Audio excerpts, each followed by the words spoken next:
to bring the right person. And no pressure, but when we, you know what I'm gonna say, right?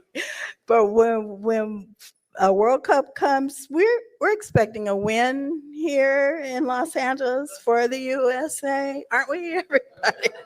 And there you go.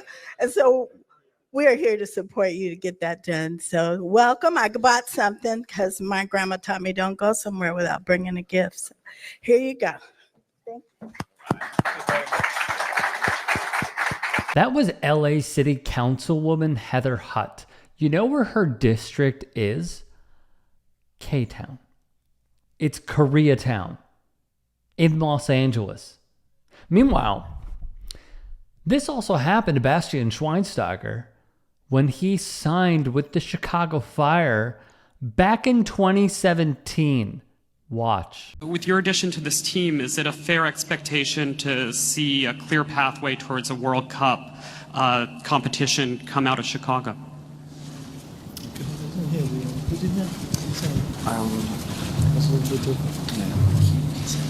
He's referring to the World Club Cup.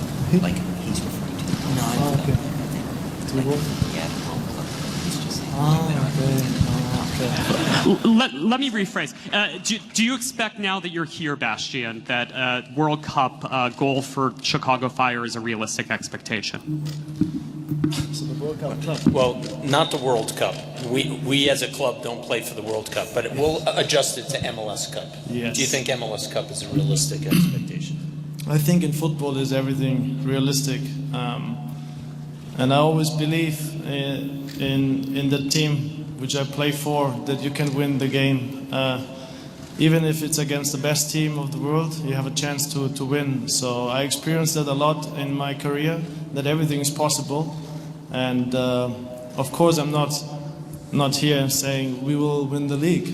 That's not my way. I want to win the next match, and from match to match to match, and then see at the end of the day where we are. And that's all what I can do, and I think what we can do. Oh yeah, we are really representing over here. Let me tell you, an introductory press conference for one of Germany's best midfielders and one of South Korea's best ever players. And not only can the American media perform horribly, a councilwoman who represents a district that Son even discussed glowingly as to why he signed with LAFC flubs it as well. Dude, we are hosting the World Cup. He's South Korean. He's playing for a club in Major League Soccer, man. Tell me how he's representing the United States. I mean, maybe we should keep politics out of sports. I'm being facetious. Like, wow. How do you screw this up so poorly?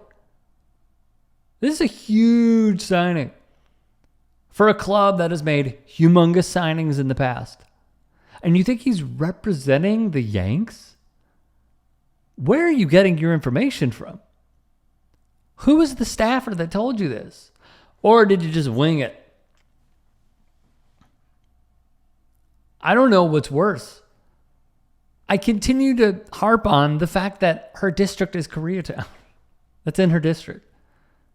And she doesn't know probably the most famous Korean athlete right now.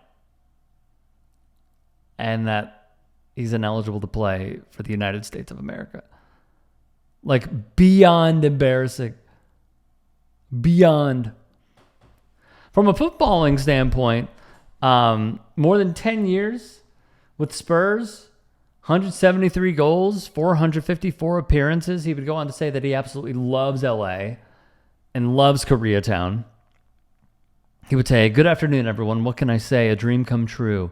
LA, what a city. Obviously, I just want to thank the ownership, John Thorrington, co-president and GM of the club, Bennett Rosenthal, managing owner.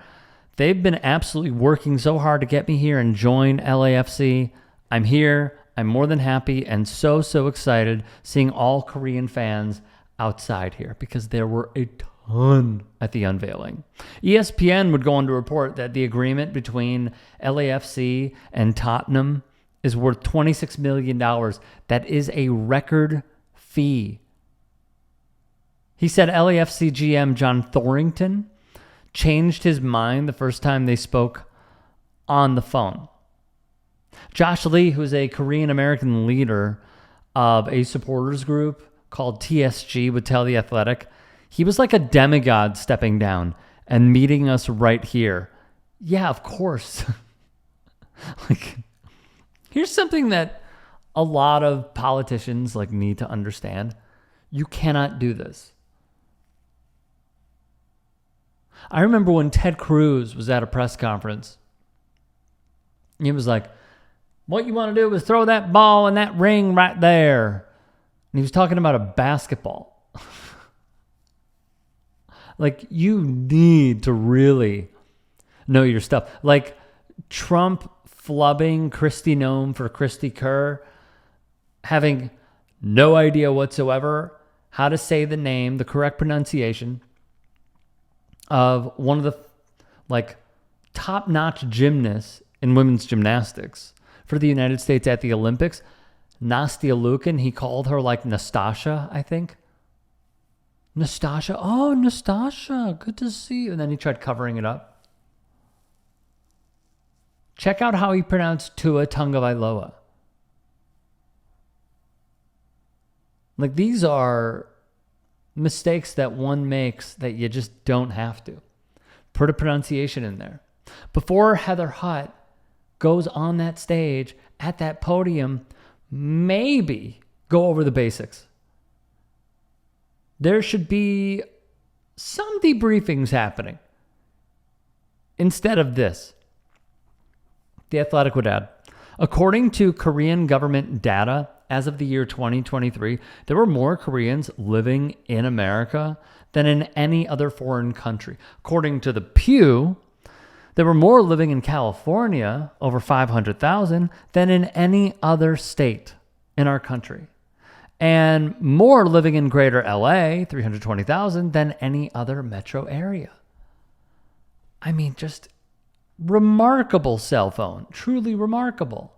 And this comes on the heels of Olivier Giroud leaving LAFC to go to Lille.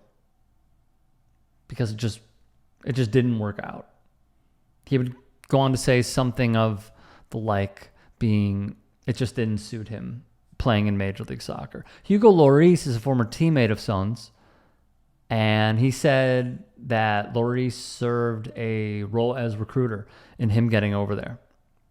He would play under the designated player exemption under the local rules, designation, under the local rules of MLS. Super cool, but if you're Heather Hutt, who defends Israel, get it together, dude. Beyond embarrassing.